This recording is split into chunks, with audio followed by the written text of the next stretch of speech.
வணக்கம் ஃப்ரெண்ட்ஸ். இன்றைக்கு நாங்கள் வெண்டைக்காய் பால் கறி எப்படி வைப்பதுன்னு பார்ப்போம். இப்போ வெண்டைக்காய் பால் கறிக்கு பச்சை மிளகாய் போடுவோம்.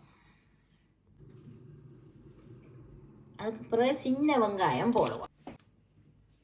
அதுக்கு பிறகு தக்காளி பழமும் போடுவோம். தக்காளி பழம் போட்டால் கொஞ்சம் விழுவிழுப்பு இல்லாமல் வெண்டைக்காய் வரும். பிறகு தேசிக்காய் புளியும் விடுவோம். ஒரு கரண்டி தேசிக்காய் புளி.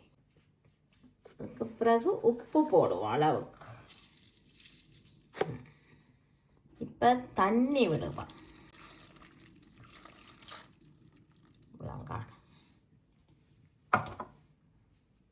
இனி மூடி அவிய விடுறாதான் வேலை. இப்போ மூடி அவியட்டும். பிறகு பார்ப்போம். இப்போ வந்திருக்க திறந்து பார்ப்போம்.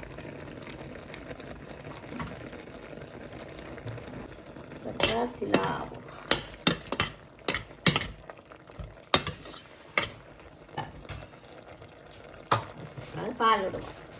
இப்போ தேங்காய் பால் விடுவோம்.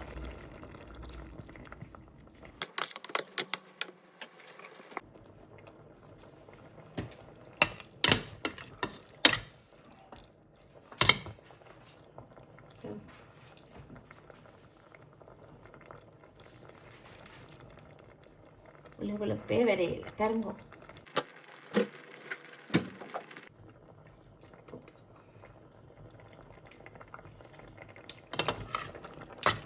உப்பு எல்லாம் புளிப்பு எல்லாம் கணக்கு. வெண்டைக்காய் வெள்ளைக்கறி நல்லா டேஸ்டாக இருக்குது. கொஞ்சம் கொதி வர இறக்கினா சரி. எல்லாம் வெண்டைக்காய் பால் கறி.